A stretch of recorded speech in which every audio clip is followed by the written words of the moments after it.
Here we're starting cluster 2 on linear functions. We're going to begin with activity 1.6 on the average rate of change. And our objective is just to determine that average rate of change. Okay, so in the first situation here, we want to suppose that we're a member of a health and fitness club. We've got a trainer who is helping us improve our time to walk, run, or jog 3 miles on the treadmill. So the following data gives time over an 8-week period. It's the end of the 0th week, and took us 45 minutes to go 3 miles. End of the first week, 42, and so on. So our first question is the time a function of the number of weeks? So each of our weeks gave us one output for the time that it took to run, walk, or jog 3 miles. And so it's going to be yes, because each independent variable weeks corresponds with exactly one dependent variable time. So each input corresponds with exactly one output.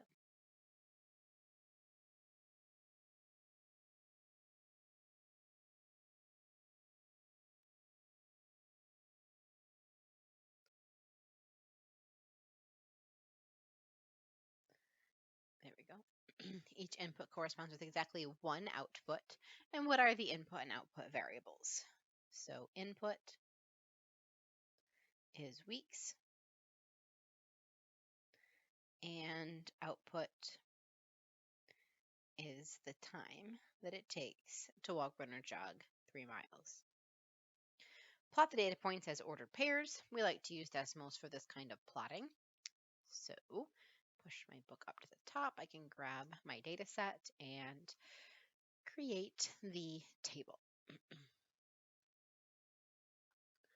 All right, and then we got to go back and fill in the outputs here.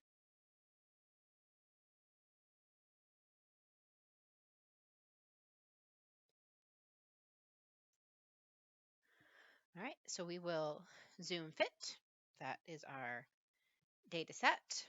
So I'm just going to roughly try to draw that. I don't know if I got every single dot. I just tried to draw the shape. That it was like down, down, down, up, down. Sure. Okay, it's just a rough sketch, and we'll make a note that we graphed these on Desmos. Okay, so what we have drawn, and we have done these before, but the name of this kind of graph of dots is a scatter plot. So we've made a scatter plot here, just for a definition of a term. And I'll move Desmos out of the way again. And let's take a look at the next page. What was your treadmill time at the beginning of the program? All right, so at the beginning of the program, our time was 45 minutes.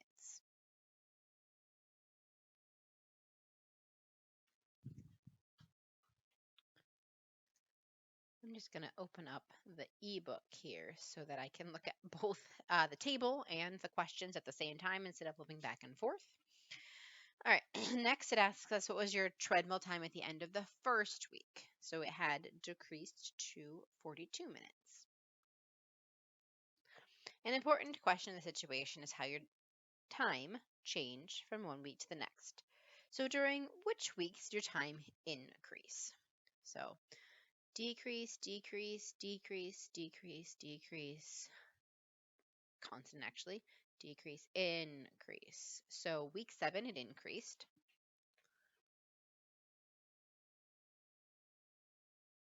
I think that's the only increase where it went up from 37 minutes to 39 minutes. During which weeks did your time decrease? So weeks 1, 2, 3, 4. It did not decrease in week 5, it stayed the same. But it did decrease in week 6, did not decrease in week 7, went up, and it did decrease in week 8. And during which weeks did your time remain unchanged? Week 5 is the only week in which it remained unchanged. All right, so I'll move my table now back out of the way. determining the total change. Right. So the total change is going to be the difference between the final and the initial. We use the triangle symbol, which is read as delta, to compute the change in something. So delta t, change in time, is computed with t2 minus t1, or final time minus initial time. So take where you end with minus where you start to get the change. Okay. Because t1 was the output variable in this case, delta t is the change in output. We can also talk about the change in input. And so here, delta W is going to be the change in the number of weeks. And again, that delta W, that change in weeks, final minus initial. Delta W is the final week minus the initial week. We always do the final minus the initial when we're computing the change. And again, because W was the input variable here, delta W is what we call the change in our input. All right, so first, they would like us to determine the total change in time during the first 4 weeks of the program. So they've given us a reminder down here, although I can pull the book over just to see where those values came from. In the first 4 weeks of the problem, we started at 45 minutes. After 4 weeks, we were down to 38 minutes. So our final time was 38 minus our initial time was 45. So we're going to compute the difference, 38 minus 45. Okay. And I'll grab my calculator just for the subtraction on the 38 minus 45. So we get -7. Why should our answer contain a negative sign? Well, this is negative because it is decreasing.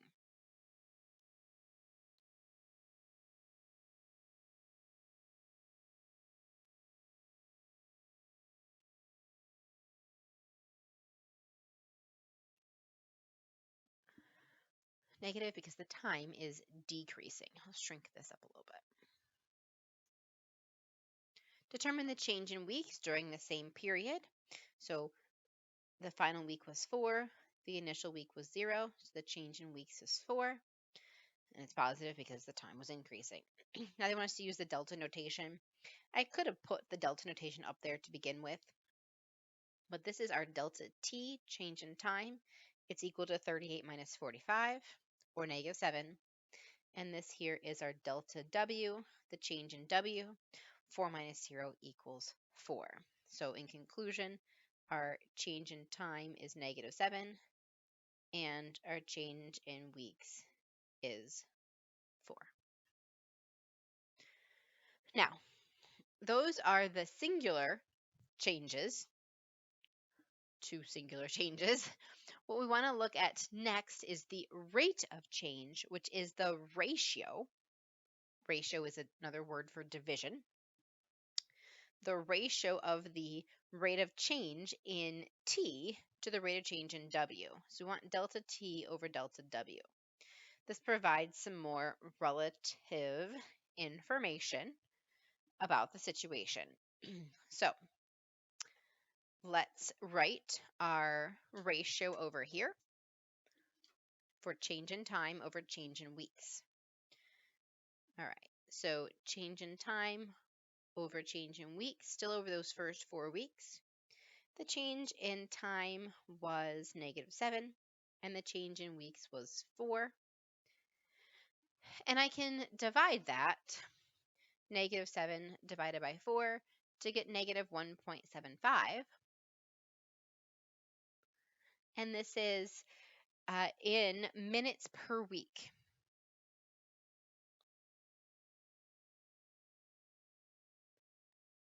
So when we express the units on the change, the rate of change here, we always do the units for the output per the units for the input. Output's on top, and so its units come first. Per input's on bottom, so its units come second. So in my interpretation, part of the interpretation is to put the units on there. So we could also state that The time it takes to walk, run, or jog 3 miles is decreasing by 1.75 minutes per week. I'm going to write that off to the edge here. That's part of my interpretation. The time it takes to walk, run, or jog 3 miles decreases by 1.75 minutes per week. I don't say the negative in that explanation for the interpretation. I don't say the negative because I said the word decreasing. So that's the interpretation. What are the units of measure in the ratio? Well, they're part of the ratio, so I've already written them, but they are minutes per week.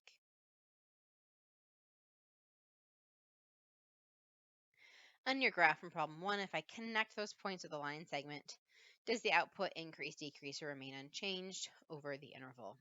So we only made our graph pretty roughly, but we can still show that they wanted us to connect them, that we have that connected piece between, I guess, the initial and our week 4, and that we see a decrease in the picture, as well as the decrease noted by the negative in the result.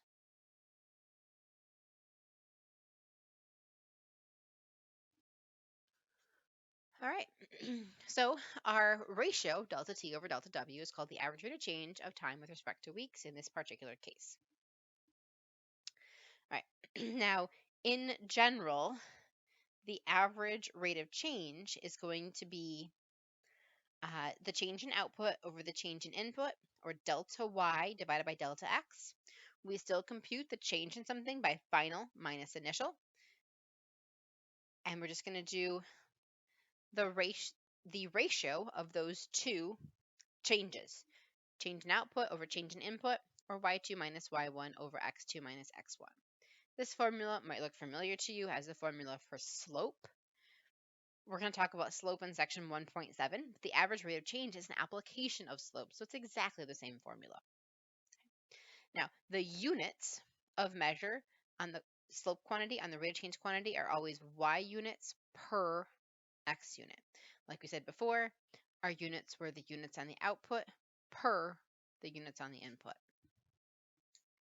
Okay, so let's continue. Looking at number 8 here. Determine the average rate of change with respect to W during the 6th and 7th weeks. So I want the whole thing, the whole average rate of change. So not just the separate differences, but the whole ratio of change in time over change in weeks. So I actually do need to look back over at my book because they have reminded me what the weeks are, but they have not reminded me what the times were. So the 7th week, we were at 39 minus, that's our final time of the 7th week. At the 5th week, we were at 38. And then week 7 to week 5. So if I subtract across the top, 39 minus 38 is 1, over 7 minus 2 is 1/2. If you would like, you can make it a decimal or leave it as a fraction. Doesn't matter, but I'll go ahead, since I went to a decimal on the top of the page, to 0.5 minutes per week. What's the significance of the positive sign? Okay, so it's an increase. The time increases by 0.5 minutes per week over this period.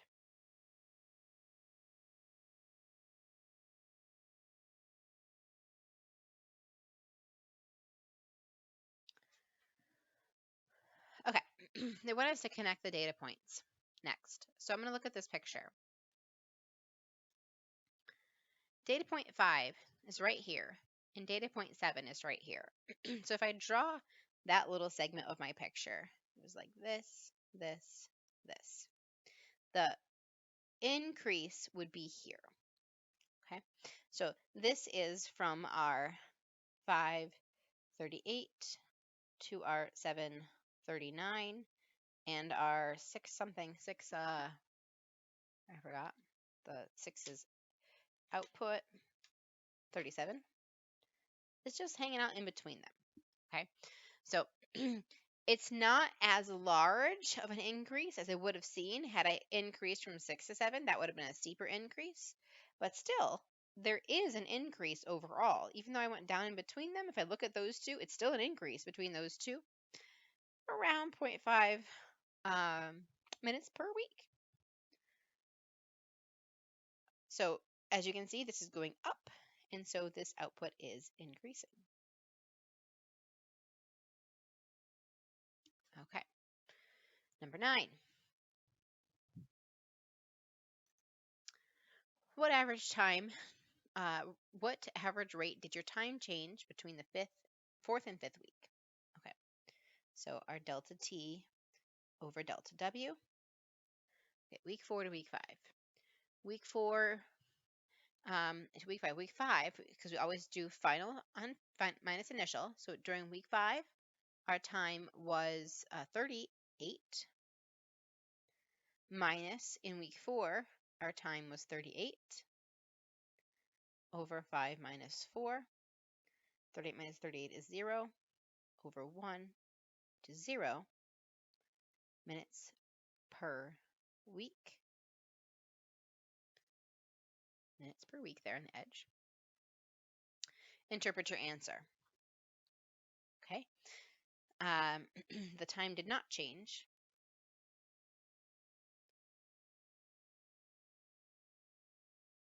because it's 0 as the rate, or it remained constant, if you want to throw that word in there. We have our increasing, our decreasing, and our constant, but the time did not change. So I already started writing it in this word. You could say the time was constant over the 4th and 5th weeks, but the time did not change between the 4th and 5th weeks.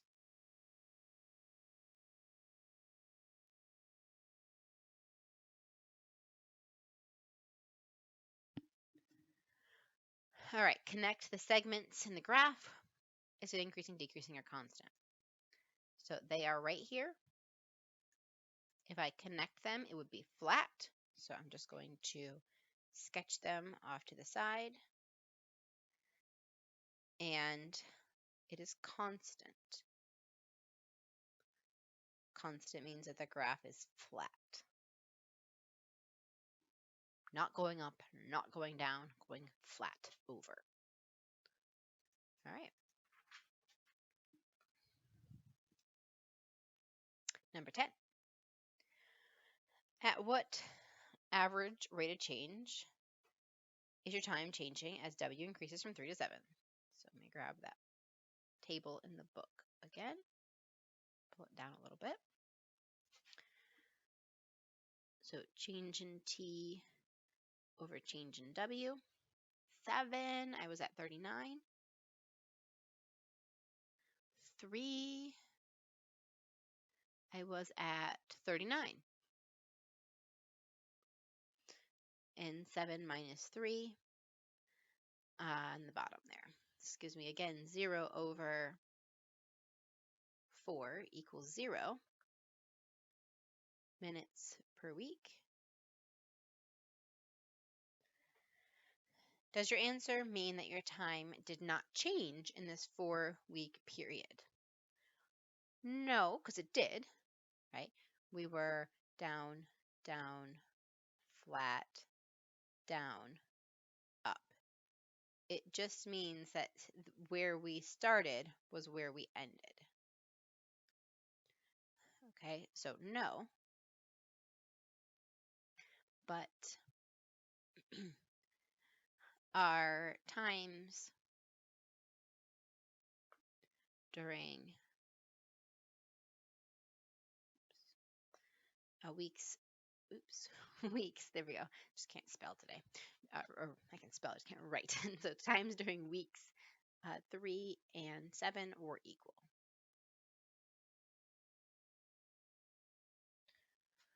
All right, so let's take a look now at question number 11, change of situation. So as part of a special diet exercise program, you record your weight at the beginning of the program and each week thereafter. The following data will give your weight over a 5-week period. Okay. So determine the average rate of change of your weight during the first 3 weeks. This is going to be change in output over change in input. Of course, any average rate of change is change in output over change in input. I'm just writing that off to the side because I want to make sure I know what letters I'm using for input and output. Input is going to be the number of weeks, and output is going to be my weight.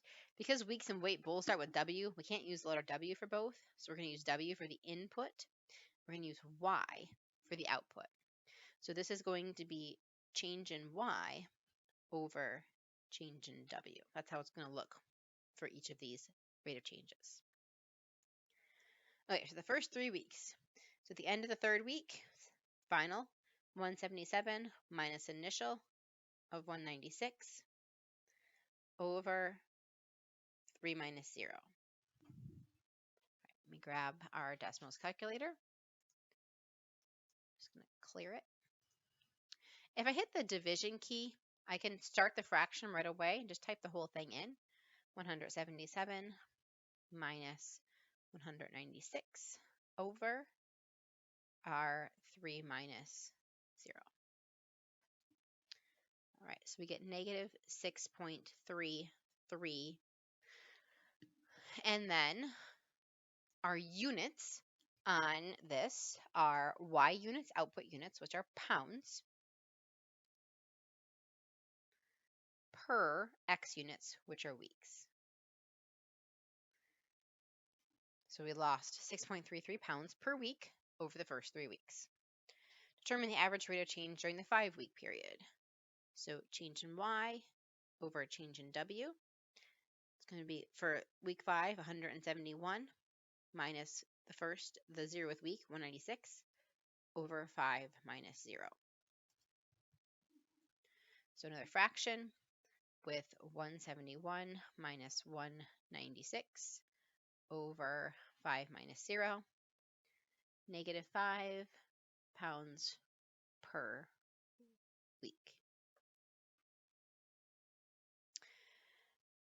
Okay, determine the change in weight during each week of your exercise program. So we have a whole bunch of little rates of change to do here. Okay, so we'll do 0 to 1, 1 to 2, and then I'll make space once I know how much room I need. Okay.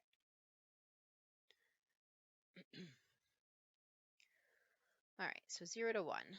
We need to go 183 minus 196, and that's going to be negative 13 pounds per week. Then 1 to 2.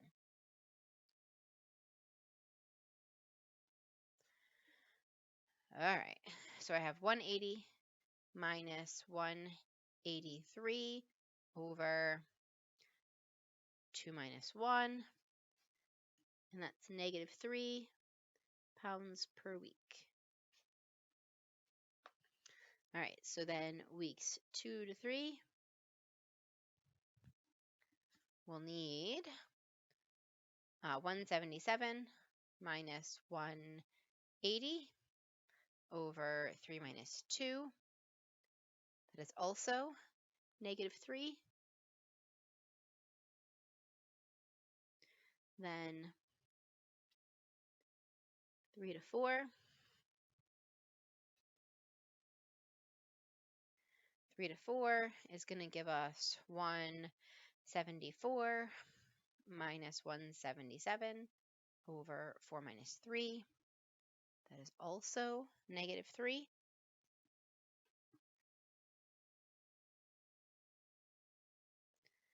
And 4 to 5.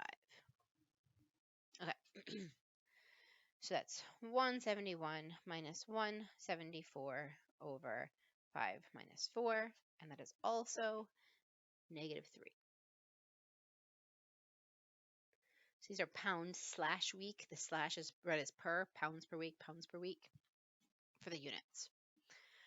So we were able to learn something about the situation by looking at the average rate of change over the first and third weeks. We lost about 6 pounds per week. First and fifth, if we put more time in there, we didn't lose quite as much. We lost about 5 pounds per week. But by looking at each of the pairings, 1 to 2 weeks, or 0 to 1 weeks, 1 to 2 weeks, 2 to 3, 3 to 4, and 4 to 5, we're actually able to see different information. So we're able to see that they lost 13 pounds the first week, but after that, they were able to lose consistently 3 pounds per week. So looking at the rates of change over different intervals can give us different information, and some combination of all of these will show us the full picture. What are the units in the average rate of change? They are pounds per week. What is the practical meaning of the average rate of change in this situation? It's the amount of, they're all negative, so it's the amount of weight we are losing per week.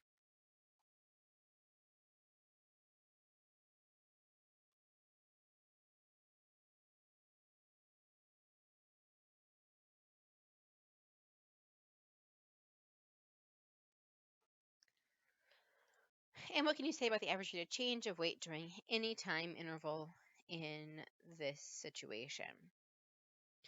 They're all always decreasing because they're always negative. So they're always, in this situation, negative or decreasing.